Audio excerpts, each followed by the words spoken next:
जीव स्वयं नित्य निरंतर कर्मों के जाल को रच रहा है और अपने आप को बांध रहा है। आपको मुक्त होना है, बंधना नहीं है।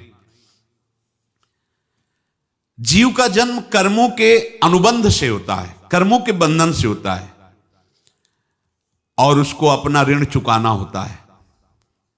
कर्मानुबंध ये बहुत सूक्ष्म विषय है। जैसे आप जिस परिवार में जन्म लिए हैं तो उस परिवार के लोगों से आपका ऋण है, इसलिए उसी परिवार में आप आए हैं। और ऋणानुबंध उसको बिना चुकाए या बिना वसूल किए आप वहां से जाएंगे नहीं। आपको लेना है तो वसूल करना है और देना है तो चुकाना है। ये पूर्व के जन्मों से निश्चित किया गया है। जैसे किसी के यहां पुत्र हुआ, जन्म से ही पैसा खर्चा शुरू हुआ, जो बड़ा हुआ तो उद्दंडता के द्वारा मार पूरे परिवार को क्लेश पर क्लेश देता चला जा रहा है। ये तुम्हारे कर्म का फल है। या ऐसे शक्तिहीन बुद्धिहीन ऐसे पागल पूरे जीवन सेवा करो, तुमसे अपना हिसाब चुकाने के लिए वो आया है।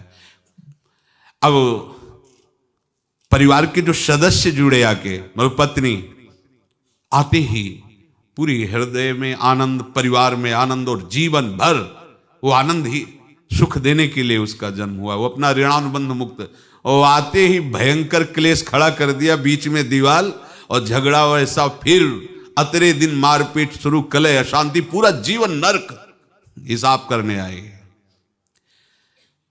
यहां ऋण चुकाए बिना कोई जा नहीं सकता, ऋण चुकाना पड़ेगा। किसी का ऋण वसूल करना है तो किसी को ऋण चुकाना है, दोनों काम करने होते हैं। अनेक जन्मों में अनेक लोगों के साथ हमने जो बर्ताव किए हैं, अच्छे या बुरे, वो होंगे। अब किसी आदमी को हम जानते नहीं, अचानक मिला, अचानक टक्कर लगा और मार पीट गाली गुप्ता सब कर दिया, चुपचाप सह लो। क्यों? ये आपका हिसाब है, पूर्व का हिसाब। हमारा उससे कोई द्वेष नहीं, कोई संकल्प नहीं। अचानक घटना घटी और हमसे द्वेष करने लगा, हमें पीटने लगा, हमें गालियां दे, ये हिसाब है, चुपचाप सह जाओ। अपने घर का भाई ही भारी दुश्मन बन गया और क्लेश दे, हिसाब है। एक प्रभुदत्त ब्रह्मचारी जी की वाणी में पढ़ा था, एक महात्मा जी भ्रमण करते थे तो उस समय असरफियां चलती थी, मोहरे असरफियां, तो उनको भेंट में देते लोग। तो